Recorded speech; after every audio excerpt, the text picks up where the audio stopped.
My name is Lisa. I'm 35 years old and work part-time. I live with my husband, Mark, and our daughter, Emma. Mark works in an office and Emma is in first grade. We bought an old house and still owe money on the mortgage. When Emma started school, I began working part-time to help pay off our mortgage. Mark is the older child in his family, but his younger sister, Nancy, got married before us and moved into their parents' house to take care of their father. Initially, it seemed like Mark's father was open to anyone inheriting the house, but Nancy, who married first, pushed Mark out, saying, "I'm looking after Dad, so the house should be mine." When Nancy moved into her parents' house after her mother passed away, her father was still healthy and didn't need her care. The house was impressively large with a beautiful gate and spacious land, which amazed me when I visited it before marrying Mark. I couldn't help but wonder if Mark's parents were wealthy. During our dating days, Mark didn't seem to come from a wealthy background, so seeing his parents' grand house was a surprise. Mark explained that his grandfather had been wealthy, but financial difficulties arose during his father's time. Despite its size and prime location in a residential area, Mark described his parents' house, inherited from his grandfather, as old-fashioned and not very comfortable to live in. He joked that even if they sold it, its value due to the large plot of land was remarkable. I understand somewhat why Nancy kicked Mark out and made him live in her parents' house. She wants to feel happy owning this land and house. But I'm not sure if Nancy actually owns the property and house now. When Mark and I got married, he promised me that since Nancy would take care of his father, I wouldn't have to worry about taking care of my father-in-law in the future. Because of this, we decided to buy our current house. It seemed right that Nancy, who would care for her father, would inherit the house. Even from my father-in-law's perspective, he would probably feel more comfortable being cared for by his daughter if he became bedridden and needed care in the future, rather than by me, his daughter-in-law. However, when we visit my in-laws' house for Christmas or summer holidays, Nancy seems to treat her father poorly. Even during meals, my father-in-law is treated like he doesn't belong. When Mark or I try to sit with him, Nancy gets angry and says, "Dad prefers to eat alone, so leave him be, don't interfere." After meals, when I visit my father-in-law's room to chat, he expresses his unhappiness with Nancy. "I don't want to stay in this house because Nancy makes things difficult." According to my father-in-law, he always eats separately from Nancy's family and gets fewer side dishes. Despite this, Nancy still takes a significant amount of money from her father for living expenses, even though he lives on a pension. Despite saying she would take care of him, Nancy doesn't do his laundry or much housework. My father-in-law does most of the cleaning inside and takes care of the gardening. Because Nancy ignores her father, even her husband and children who live with them don't treat my father-in-law with respect. When my father-in-law, who doesn't drive, asked Nancy's husband if he could drive him to the horse race track on his day off, he was treated as if his request was absurd. "I'm not your driver. If you want to go to the races, take a taxi. If you have money to spend on horse racing, use it for our living expenses." My father-in-law said this jokingly because he was bored, but he was strongly scolded. Nancy's 10-year-old son is cheeky and seems to tease my father-in-law. "Grandpa, stay away. You smell. Don't come out of your room." Even though they've lived together since he was born, my father-in-law seems to have no memory of ever holding him. When my daughter visits, he dotes on her and talks with a hint of loneliness. "You're my only grandchild." When I heard those sad words, I started feeling sorry for my father-in-law. Every time we visit his house, my husband gets upset and tells Nancy to treat their father better. In response, my sister-in-law angrily argues back at my husband. "I am treating Dad just fine. Are you trying to take this house away from me? I won't let anyone have this house." My husband finds it troubling how fixated my sister-in-law is on the house. Then my father-in-law had a fall at home. The house isn't set up for elderly people, and he tripped over a small step, fracturing his right hand. Thankfully, he didn't suffer any other injuries and didn't need to go to the hospital, but it's difficult for him to do anything without the use of his dominant hand. We visited him and were shocked to see how weak he'd become. Not only can he not use his right hand, but he can barely move and clearly needs help. Despite this, my sister-in-law's family completely ignores him and doesn't take care of him. He can still manage to get to the bathroom on his own, but eating is quite challenging for him. My husband immediately confronted my sister-in-law, asking, "Why aren't you looking after Dad?" My sister-in-law seemed not to understand why my husband was upset and laughed it off. "A broken hand is no big deal. Stop overreacting. He can walk by himself and he's not complaining."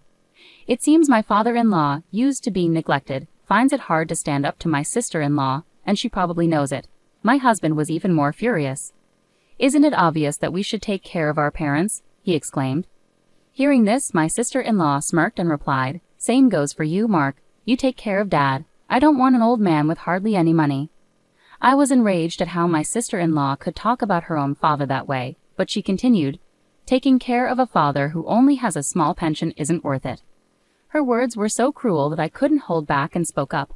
"Fine, we'll take care of him. He won't heal properly if he stays here." My husband agreed, and we decided to move my father-in-law out of his house right away. While we packed his belongings, my sister-in-law started making demands. "Just because you're taking care of Dad doesn't mean you get the house," she insisted.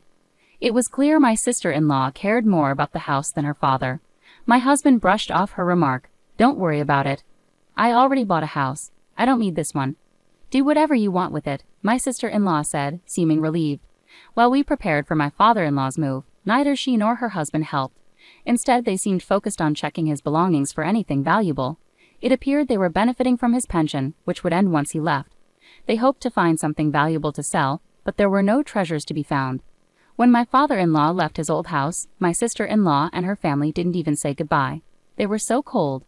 But when he arrived at our house, he seemed to brighten up as he happily played with my daughter. It was like he was a different person compared to when he was living with them. We gave him a room that wasn't being used, but because the move was sudden, we hadn't made any preparations. "I'm sorry we didn't know earlier. We could have renovated, added handrails, and removed any steps." I apologized to him. "I wasn't fully prepared. I'll install the handrails and take care of it soon." To my surprise, my father-in-law also apologized. "I'm sorry for causing you worry too. I wonder if $200 million will be enough to cover caring for me and to look after my horses," he joked. I couldn't help but laugh. "Horses, you say?" I chuckled, knowing there was no way I could take something as fanciful as horses and $200 million seriously. Deciding to play along with his joke, I replied, "I'm not sure how much it costs to take care of horses, but taking care of you will definitely cost more." I didn't understand why he brought up horses, but I thought his joke was just something wealthy people might say. However, when I saw my father-in-law's worried expression after my reply, I began to wonder if he found my joke funny. Then he started speaking seriously. "Does it really cost that much to take care of someone? All I have left is $200 million. Looking at his serious face, I realized his earlier joke wasn't really a joke at all. Panicking, I tried to explain, "I was just joking. $200 million is more than enough. In fact, it's too much." I immediately went to my husband to ask about the horse business and the $200 million. My husband seemed just as puzzled, but then he remembered something about his grandfather being a landowner. "Remember how I told you my granddad was quite wealthy? Maybe Dad owned horses," my husband speculated. Together we approached my father-in-law to hear the full story. It turned out that he had owned horses for many years, and his frequent visits to the racetrack weren't for betting but to check on his own horses. He had never shared this with his family, so my husband and his sister had no clue. Now, with his broken hand, he was starting to seriously think about his future. He worried that mentioning his ownership of horses and having assets worth $200 million to his daughter and son-in-law might lead them to demand it from him, especially after my comment about home modifications. Feeling concerned, he decided to confide in me about his horses and financial situation.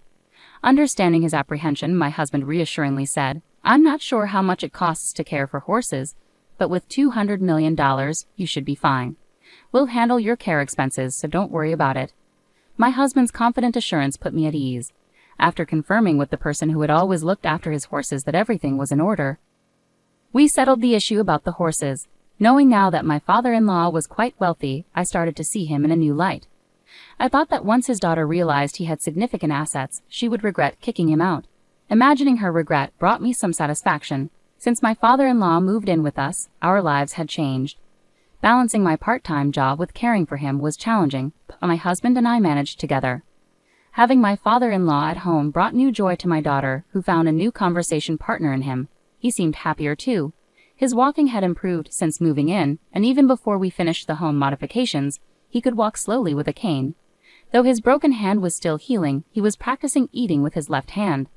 Back at his old home, his nephew would complain whenever he left his room, so he didn't move around much. When he tried to go to the racetrack, his son-in-law seemed annoyed. This lack of activity might have contributed to his muscle weakness and fall. On sunny days, he could now take walks with my daughter's help. I had been so focused on his recovery that I hadn't thought much about my sister-in-law. However, 3 months after my father-in-law moved in with us, she called in a panic. "Is Dad there? Get him on the phone right away." At that moment, my father-in-law was out for a walk with my husband and daughter. When I told my sister-in-law this, she became even angrier. "You knew, didn't you? You knew that house was rented." That's why you took Dad to cause problems for us. I was confused by her accusation. She seemed to be implying that their house was rented, but she had always claimed it was theirs. Even if it was still in my father-in-law's name, calling it a rented house didn't make sense to me. As I struggled to respond, my sister-in-law became more agitated. Some guy claiming to be the landlord of our family home showed up, saying I'm behind on rent and that I need to either pay up or leave.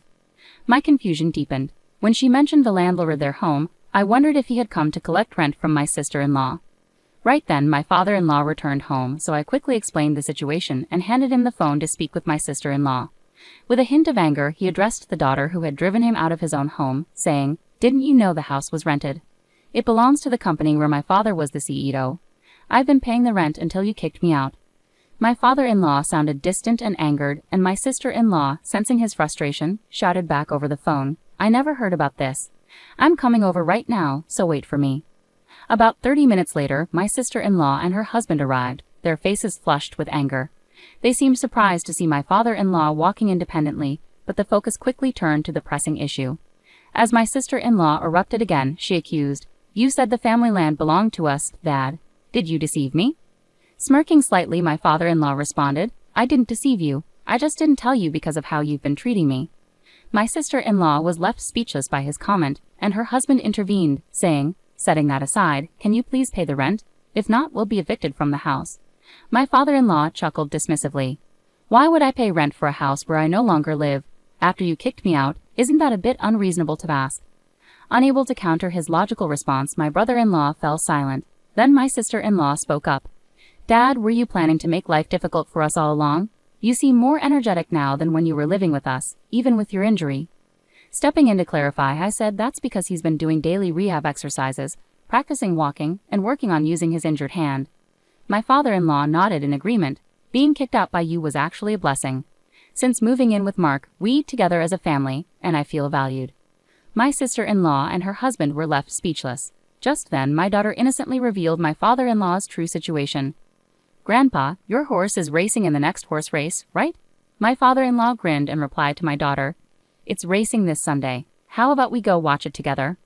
Excited, my daughter ran off, but my sister-in-law and her husband quickly caught on and asked him, "Dad, do you really own a horse? Are you a horse owner?"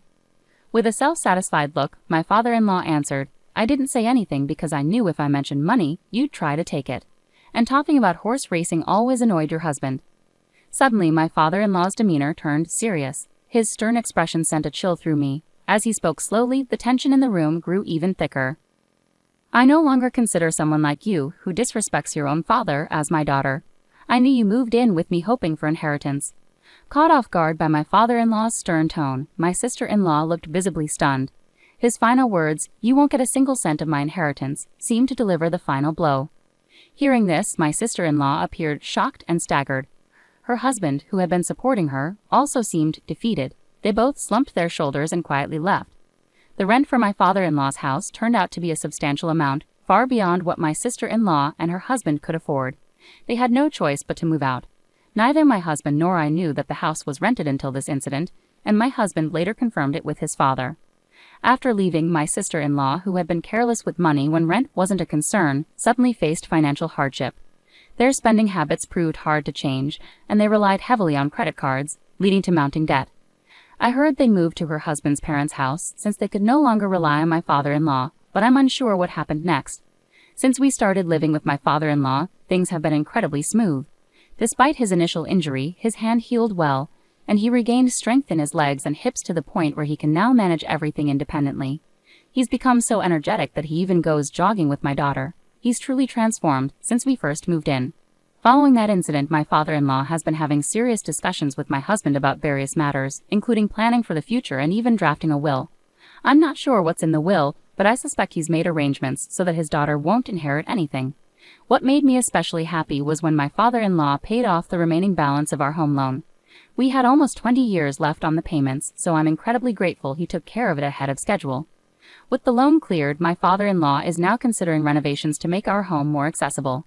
He talks about his plans with a smile, but when he jokes about being able to stay in bed anytime, I gently remind him that I want him to stay healthy and active for as long as possible.